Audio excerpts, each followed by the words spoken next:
Viewers, how are you? তোমরা নবম দশম শ্রেণীর ফিজিক্সের গতি অধ্যায় যেটি পড়ে থাকো, এই অধ্যায়টা নিয়ে আজকে আলোচনা করব। তোমাদের পদার্থবিজ্ঞানের দ্বিতীয় অধ্যায় গতিবিদ্যা। গতি অধ্যায়ের প্রথমে আলোচনায় আসলে গতি কি আর স্থিতি কি, এই দুইটা বিষয় সম্পর্কে জানতে হবে। তো ফার্স্টে আসি স্থিতি। স্থিতি কথাটার সাথে আমরা কিন্তু খুব সচরাচর পরিচিত, কারণ আমরা এই কথাটা অনেক জায়গাতেই ব্যবহার করে থাকি। স্থিতিশীল, কোনো কিছু স্থিতিশীল কথাটার অর্থ হচ্ছে সেটা যা আছে সবসময় সেই রকমই যদি থাকে, সময়ের সাথে যদি সেটা পরিবর্তন না হয়, তখন আমরা সেটাকে বলি স্থিতিশীল। যেমন এই লেখাটা যদি কোনোদিন মুছে না দেওয়া হয়, তাহলে এটা যতদিন আছে সারা জীবনই কিন্তু এইভাবেই এই লেখাটা থেকে যাবে। তার মানে এটাই হচ্ছে স্থিতিশীল, অর্থাৎ এটা যেভাবে আছে ঠিক সেভাবেই থাকার যে বিষয়টা, এটাই হলো স্থিতিশীল। আর গতির ক্ষেত্রে স্থিতি ব্যাপারটা এরকম যে একটা বস্তু যেটা যেভাবে আছে ঠিক সেভাবেই যদি সময়ের সাথে পরিবর্তন না হয়, সে এই কলমটা এখানে আছে, এটা সময়ের সাথে এখানেই আছে, ধরো 3 সেকেন্ড চলে গেল, এটা এখানেই আছে, তাহলে সময়ের সাথে এটা পরিবর্তন হয় নাই। যে কোনো বস্তু যদি এখানে একটা বস্তু আছে, সময়ের সাথে সাথে যদি এখানেই থেকে যায়, তাহলে এই বস্তুটাকে বলবো যে এটা স্থিতিশীল। আর এই যে এটা সময়ের সাথে বস্তুর অবস্থানের পরিবর্তন না হওয়া, এটাকে এই ঘটনাটাই হলো স্থিতি। তাহলে গতি কি হবে? গতি অবশ্যই স্থিতির উল্টা। উল্টা মানে যদি সময়ের সাথে বস্তুটা পরিবর্তন হয়ে যায়, অর্থাৎ বস্তুর অবস্থান চেঞ্জ হয়ে গেল, পরিবর্তন হয়ে এক জায়গা থেকে আরেক জায়গায় চলে গেল। একটা বাস ছিল রাস্তায় দাঁড়িয়ে, 2 মিনিট পর বাসটা অন্য জায়গায় চলে গেল, এই যে সময়ের সাথে পরিবর্তন হয়ে গেল, এটাই হলো গতি। আমি এখানে তোমাদের পড়াচ্ছি, সময়ের সাথে সাথে হয়তো 2 ঘন্টা পর আমি এখান থেকে চলে যাব, তার মানে এটা গতিশীল। আর যদি যেটা থেকে যায় সেটা হলো স্থিতি। তাহলে এই হলো স্থিতি আর গতি। এখন আসি যে কত ধরনের গতি রয়েছে, বিভিন্ন প্রকার কত রকমের গতি পাওয়া যায়। 1 নম্বর বিষয় হচ্ছে, এখানে এই লেখাটা থেকেই কিন্তু আমরা বুঝতে পারতেছি যে সরলরৈখিক গতিটা কেমন হবে। সরল রেখা বরাবর যাবে। সরল রেখা কি? এটা একটি সরল রেখা, এটা একটি সরল রেখা। এখন একটা বস্তুর গতি যদি সরল রেখা বরাবর যায়, তখন আমরা সেই গতিটাকে বলি সরল রৈখিক গতি। সে এই যে এইটা ডাস্টারটাকে আমি ঠেলা দিলাম, এভাবে চলে গেল, তাহলে কি একটা রেখা বরাবর এভাবে গেল, এই গতিটা হচ্ছে সরল রৈখিক গতি। সরল রেখা বরাবর গেলে যদি সরল রৈখিক গতি হয়, তো আরেকটা হচ্ছে বক্ররেখা বরাবর তো যেতে পারে। তাহলে কি, যদি একটা বস্তুকে বিন্দুকে কেন্দ্র করে একটা নির্দিষ্ট দূরত্ব থেকে যদি কোনো বস্তুর গতি এরকম হয় যে ঘূর্ণায়মান আছে, ঘুরতেছে, এরকম যদি ঘূর্ণায়মান আকারে থাকে কোনো গতিশীল বস্তু, তখন ওই গতিশীল বস্তুটার গতিকে বলা হয় ঘূর্ণন গতি। কি হতে পারে? তোমাদের মাথার উপরে দেখো ফ্যান, এই ফ্যানটার পাখা যেটা ঘুরতেছে, এই যে পাখাটা ঘুরতেছে নির্দিষ্ট দূরত্ব থেকে কিন্তু বারবার ঘুরতেছে, এই গতিটা হতে পারে ঘূর্ণন গতি। হতে পারে তোমাদের বাসায় যে দেওয়াল ঘড়ি রয়েছে, দেওয়াল ঘড়ির কাঁটাটা যে ঘুরতেছে, এটা একটা ঘূর্ণন গতি। তো এই যে এই ধরনের একটা গতি, সেটা হচ্ছে ঘূর্ণন গতি। যদি কোনো বস্তু এমন ভাবে চলতে থাকে যাতে ওই বস্তুটার সকল কণা সময়ের সাথে একই সময়ে একই সাথে একই দিকে যায়, অন্য ভিন্ন দিকে যায় না, একই সময়ে একই সাথে একই দিকে যায়, সবগুলো বিন্দু, কোন বস্তুর সবগুলো বিন্দু একই সময়ে ওই বস্তুটার গতিকে বলা হয় চলন গতি। একই সময়ে একই সাথে একই দিকে গেলে ওই বস্তুটার গতিকে বলা হয় চলন গতি। কিরকম? সে এই বস্তুটা এভাবে আছে, এইভাবে যাচ্ছে, এই ডাস্টারটি এই বিন্দু যেদিকে যাচ্ছে, এখানকার এই বিন্দু ঠিক সেম সময়ে ওই সেম দিকেই যাচ্ছে, এটাও সেম দিকেই যাচ্ছে, তো একই সময়ে একই সাথেই যাচ্ছে একই দিকে। তো এটা এইভাবে গেলে এটাই কি? চলন গতি। আবার এটা যদি এভাবে এসে এভাবেও চলে যায় তবুও কিন্তু একই সাথে একই দিকে যাচ্ছে, এইভাবে গেলে সেটা কি চলন গতি। বাট এইটা যদি ঘুরে যায় তাহলে কিন্তু দিক চেঞ্জ হয়ে যায়, একই দিকে যেতে হবে, কিন্তু তখন কিন্তু দিকটা সেম থাকে না। এভাবে যে এভাবে চলে যাচ্ছে তাহলে কিন্তু দিকটা চেঞ্জ হয়ে যায়। বাট এভাবে যে যদি একই দিক থেকে যদি এদিকে যায় কোনো প্রবলেম নেই, সেটা চলন গতি। দিক চেঞ্জ হলে সেটা চলন গতি থাকবে না। এবার আসি পর্যায়বৃত্ত গতি। পর্যায়বৃত্ত গতিটা কি জিনিস? যদি কোনো বস্তুর গতি এরকম হয় যে একটা নির্দিষ্ট বিন্দুকে সর্বদা একটা নির্দিষ্ট সময় পর পর, সময়টা এখানে কিন্তু নির্দিষ্ট থাকবে, একটা নির্দিষ্ট সময় পর পর একই দিক থেকে যদি অতিক্রম করে, তিনটা জিনিস এখানে যে জিনিসগুলো লাগবে সেটা হলো একটা নির্দিষ্ট বিন্দু যেটাকে একই দিক থেকে, বিপরীত দিক না, একই দিক থেকে নির্দিষ্ট সময় পর পর, নির্দিষ্ট সময় থাকবে, নির্দিষ্ট সময় পর পর একই দিক থেকে অতিক্রম করবে। সে যে ঘড়ির কাঁটা, এই কাঁটাটা ঘুরতেছে, তো এটা যদি ঘুরে সেকেন্ডের কাঁটা যদি হয় 60 সেকেন্ড পর পর কিন্তু, ধরো এখানে 12 এই বিন্দুটা আছে, এই 12 বিন্দুকে কিন্তু ঠিক জাস্ট 60 সেকেন্ড পর পর এই বিন্দুটাকে কিন্তু সে অতিক্রম করবে। সেকেন্ডের কাঁটাটি 60 সেকেন্ড পর পরই জাস্ট এই 12 বিন্দুটাকে অতিক্রম করবে, প্রত্যেকটা বিন্দুকে 60 সেকেন্ড পর পর, এবং এটা কিন্তু একই দিক থেকেই অতিক্রম করবে। কখনো কিন্তু কি হয় যে এটা এই দিক দিয়ে যাচ্ছে, একবার ঘুরলো, পরের বার আবার এই দিক দিয়ে অতিক্রম করলো, এটা কিন্তু হয় না। এই রকমের যে গতিগুলো রয়েছে এই গতিগুলোকেই বলা হয় পর্যায়বৃত্ত গতি, এবং ঘূর্ণন গতিটা একটা বিশেষ ধরনের পর্যায়বৃত্ত গতির মধ্যেই পড়ে। তাহলে আমরা বলতে পারি যে ফ্যানের পাখাটাও এটাও এক ধরনের পর্যায়বৃত্ত গতি। সরল স্পন্দন গতি, এই গতিটাও একটা বিশেষ ধরনের পর্যায়বৃত্ত গতি। পর্যায়বৃত্ত গতির যে ধর্মটা ছিল, বৈশিষ্ট্য ছিল যে একটা নির্দিষ্ট বিন্দুকে একটা নির্দিষ্ট সময় পর পর একই দিক থেকে অতিক্রম করবে, এইটা যেমন ছিল পর্যায়বৃত্ত গতি, ঠিক তেমনি সরল স্পন্দন গতির ক্ষেত্রেও এইটাও একটা বিশেষ ধরনের পর্যায়বৃত্ত গতি। তবে এর একটা স্পেশাল বৈশিষ্ট্য আছে। স্পেশাল বৈশিষ্ট্য হচ্ছে একটা স্থির অবস্থান থেকে এটা যাত্রা আরম্ভ করবে,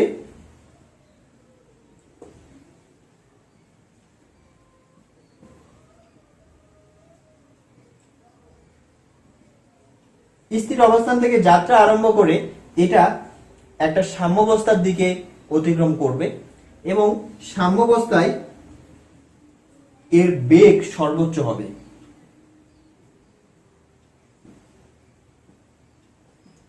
বেগ সর্বোচ্চ হবে। এরপরে যেটা হবে যে যখনই সাম্যাবস্থাটা অর্থাৎ সাম্যাবস্থা বিন্দুটা অতিক্রম করবে তখন বেগ কমতে থাকবে, এবং বেগ কমতে কমতে সর্বোচ্চ একটা বিন্দুতে যে পৌঁছাবে, বিন্দুতে স্থির হবে, এবং যেখানে স্থির হবে সেখানে কিন্তু সে দিক চেঞ্জ করবে। অর্থাৎ যে বিন্দুটাতে স্থির হয়ে যাবে ওই বিন্দুটাতে দিক চেঞ্জ করবে, দিক চেঞ্জ করে সে আবার উল্টা দিকে তখন চলে যাবে। কেমন হতে পারে গতিটা? আমরা কিন্তু দুলনা দেখছি, সে এটা দুলনা এই পয়েন্টটা, তাহলে এটা কি, সে এই জায়গা থেকে আমি ছেড়ে দিলাম, তাহলে কি হবে, এটা এইভাবে কিন্তু পড়া শুরু করবে, এবং এই পয়েন্টটা কিন্তু স্থির অবস্থায় ছিল। তো আমি যেটা বলছি ফার্স্টে যে এখানে স্থির অবস্থান থেকে যাত্রা আরম্ভ করবে, এই পয়েন্টটা স্থির অবস্থান, এখান থেকে সাম্যাবস্থায় বেগ সর্বোচ্চ হবে, এখান থেকে যত নামবে বেগ কিন্তু বাড়বে, এটা তত দ্রুত কিন্তু আসবে, এবং এই পয়েন্টে এই যে বিন্দুটা এটাকে বলা হয় সাম্যাবস্থা, এই পয়েন্টে কিন্তু এটার বেগ সবচেয়ে বেশি হবে। এরপরে যখন এটা অতিক্রম করে চলে যাবে তখন কিন্তু এটা উপরে ওঠা কষ্ট হয়ে যাবে, কারণ এটার ওয়েটের কারণে এর বেগটা তখন কমা শুরু করবে, এবং বেগ কমতে কমতে একটা বিন্দুতে এসে কি হয়ে যাবে, এটা জিরো হয়ে যাবে বেগ, মানে এর উপরে যেতে পারবে না। ঠিক তখন এটা কি করবে, এই পয়েন্টে এসে আবার গতি দিকটা পাল্টে ফেলবে, এই দিকে তখন ঘোরাঘুরি করবে। তাহলে কি সাম্যাবস্থায় বেগ সর্বোচ্চ হচ্ছে এবং বেগ কমতে কমতে সর্বোচ্চ বিন্দুতে স্থির হয়ে যাচ্ছে এই বিন্দুতে, এবং এরপরে যেই বিন্দুতে স্থির হচ্ছে সেখানে দিক চেঞ্জ করতেছে। এই কয়টা বৈশিষ্ট্য সাধারণত সরল স্পন্দন গতি এইটার থাকবে। তোমাদের ফিজিক্সের যে সকল রাশিগুলো রয়েছে এখানে স্কেলার রাশি আর ভেক্টর রাশি, এই দুইটা ইম্পর্টেন্ট জিনিস। স্কেলার রাশি কি আর ভেক্টর রাশি কি? যত রাশিগুলো আছে এই রাশিগুলোকে দুই ভাবে প্রকাশ করা যায়। স্কেলার রাশি, স্কেলার রাশি হচ্ছে যার শুধুমাত্র মান রয়েছে, এটার মান আছে, দিক নেই, দিক প্রকাশ করার দরকারও নেই। সে 5 কেজি, তোমার ভর কত বা কোনো কিছুর ভর কত, সে 50 কেজি তোমার ভর, তাহলে 50 কেজিকে কিন্তু বলতে হয় না আমার 50 কেজি উত্তর দিকে ভর, আমার ভর 50 কেজি বললেই হয়ে যায়। এই যে 50 কেজি, এটার জন্য দিক দরকার হচ্ছে না, এটা একটা স্কেলার মান, এটাকে স্কেলার বলা হয়। আর যেটা প্রকাশ করার জন্য দিক দরকার হয় সেটা হচ্ছে ভেক্টর রাশি। তাহলে যেই রাশিটা প্রকাশ করার জন্য শুধুমাত্র মানের প্রয়োজন হয়, দিক নির্দেশের প্রয়োজন হয় না, সেই রাশিটাকে বলা হয় স্কেলার রাশি। কি কি হতে পারে? ভর একটি স্কেলার রাশি, দ্রুতি একটি স্কেলার রাশি, এরপরে হতে পারে কাজ একটি স্কেলার রাশি, এরপরে হতে পারে দূরত্ব কিন্তু স্কেলার রাশি, সরণটা আবার ভেক্টর রাশি। এইরকম যে রাশিগুলো এগুলো হচ্ছে স্কেলার রাশি। আর যেটা যে ভেক্টর রাশি কি জিনিস?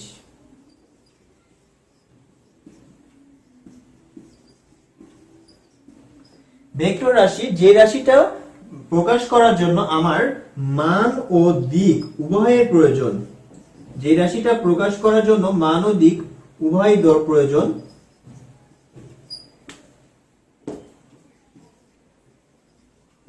সেটাকে বলা হয় ভেক্টর রাশি।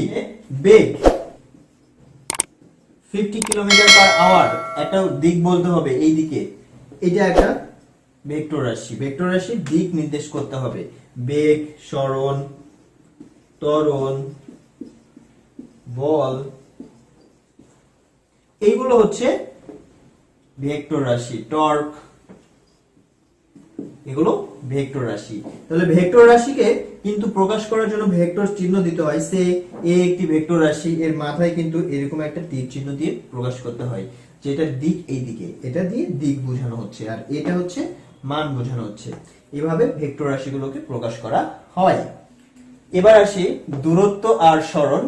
এই টপিকটার মধ্যে দূরত্ব কি? দূরত্ব হচ্ছে একটা স্কেলার রাশি, একটা স্কেলার মান, এটাকে বলা হয় দূরত্ব।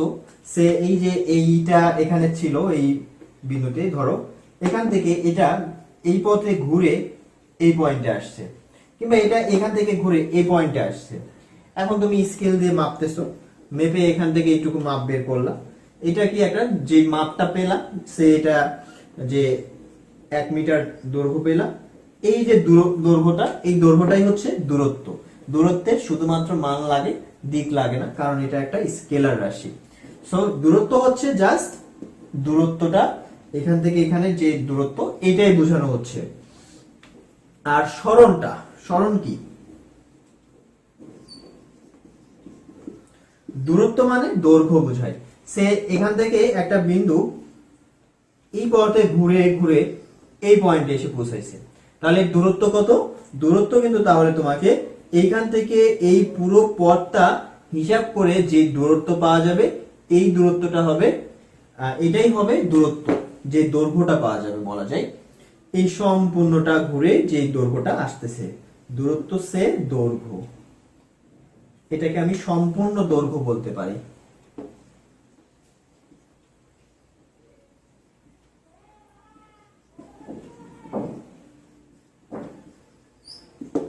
এখন সরণ কি? সরণটা হচ্ছে প্রথম বিন্দু আর শেষ বিন্দুটা দেখতে হবে। ধরো এটা বিন্দুটা এখানে ছিল, এখান থেকে এই পথে ঘুরতে ঘুরতে ঘুরতে ঘুরতে এই পথে এই বিন্দুতে এসে পৌঁছাইছে। দেখতে হবে ফার্স্ট বিন্দু কোথায় ছিল, এখানে, লাস্ট বিন্দু কোথায়, এখানে।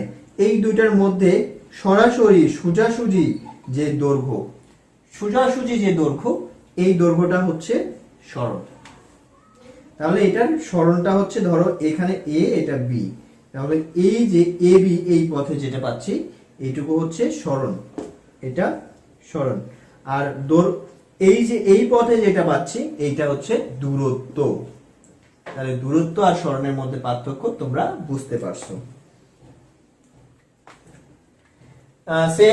আরো একটা এক্সাম্পল, যে এখান থেকে একটা কেউ ঘুরে এইভাবে ঘুরে ঘুরে ঘুরে ঘুরে এখানেই আসছে, তাহলে তার সরণ কত আর দূরত্ব কত? সরণটা হবে 0, এই ক্ষেত্রে সরণ হবে 0। কেন?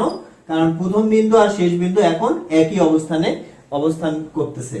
আর দূরত্ব হবে সম্পূর্ণ দৈর্ঘ্য। সম্পূর্ণ দৈর্ঘ্য মানে যতটুকু ঘুরে আসছে। দূরত্ব কিন্তু 0 কখনোই হবে না, এই পুরোটা সম্পূর্ণ হিসাব করে যত পাওয়া যাবে সেটা হবে দূরত্ব। সরণকে প্রকাশ করা হয় এল দিয়ে, এটা হলো মাত্রা। মাত্রা আর একক, একক হচ্ছে মিটার, একক হলো মিটার দিয়ে প্রকাশ করা হয়। দূরত্ব কি? মাত্রা হচ্ছে এল, আর মাত্রাকে সবসময় থার্ড ব্র্যাকেট দিয়ে লিখতে হয়। আর এককটা হচ্ছে মিটার, এটা আসে। তবে কি সরণ হচ্ছে ভেক্টর রাশি। আর এবার তোমাদের যে টপিকটি, এটি হচ্ছে দ্রুতি আর বেগ। এখানেও কিন্তু দ্রুতি আর বেগের মধ্যে একটি ইম্পর্টেন্ট পার্থক্যটা হচ্ছে যে একটি হচ্ছে স্কেলার আর একটি হচ্ছে ভেক্টর। তাহলে বেগ হচ্ছে ভেক্টর, একটি দ্রুতিকেও ভি দ্বারা প্রকাশ করা হয়, ভি দিয়ে প্রকাশ করা হয়।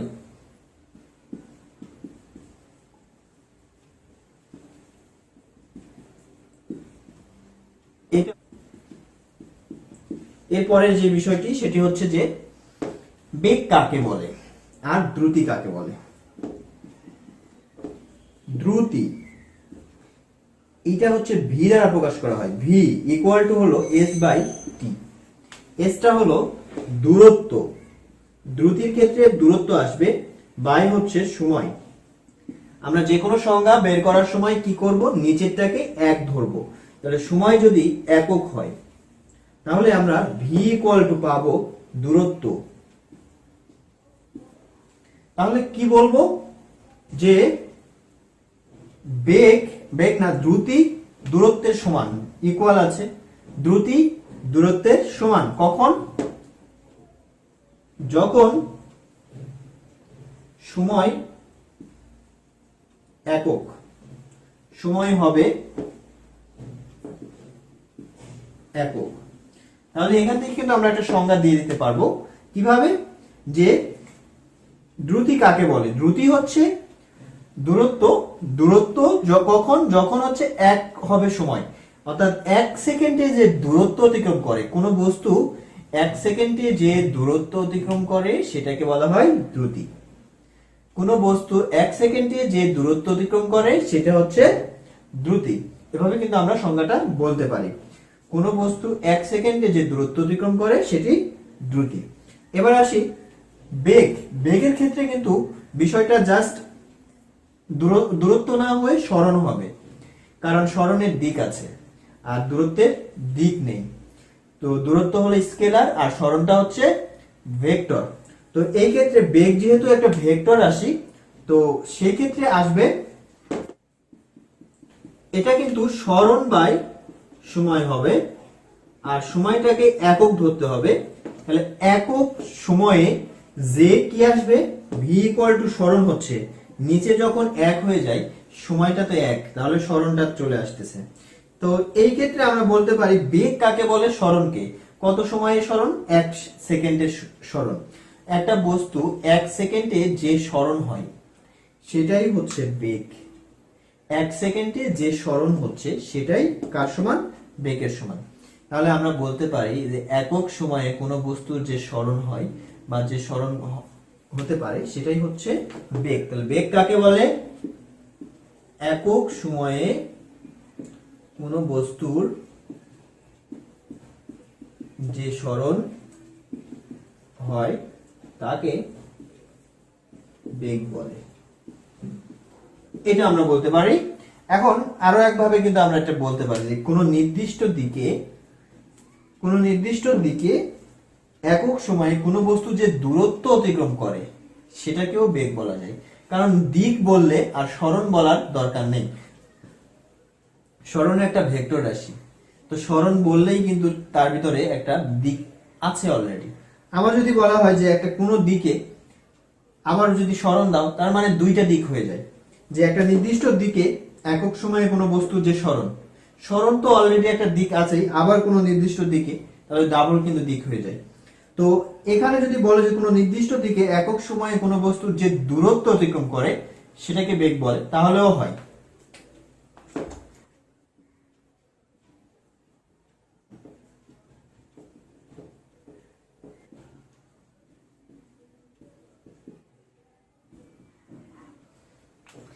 এটাও কিন্তু হতে পারে, তবে এখানে দিক বললে আর এখানে সরণ বলার দরকার নেই, এখানে তখন তোমাকে দূরত্ব বলতে হবে। দেখো দ্রুতি আর বেগের মাত্রা যেহেতু দুটাই s/t, তাহলে মাত্রা আসবে, মাত্রা কি আসবে, s হচ্ছে দূরত্ব, দূরত্বের মাত্রা হলো l, আর t এর মাত্রা এটা হলো t আসবে। তাহলে সেই ক্ষেত্রে আমরা পাচ্ছি lt - 1। তাহলে বেগ বা দ্রুতি দুটারই মাত্রা হচ্ছে lt - 1, এটি পাচ্ছি। আর একক, তো একক হচ্ছে s/t, s এর একক, দূরত্বের একক হলো মিটার, আর সময়ের একক হলো সেকেন্ড। তাহলে আমরা পাচ্ছি ms - 1। তাহলে আমরা একক পাচ্ছি কত, একক আসতেছে ms - 1। এটা হলো বেগ দ্রুতি দুইটারই একক, এবং এটাও বেগ আর দ্রুতি দুইটারই মাত্রা সেম।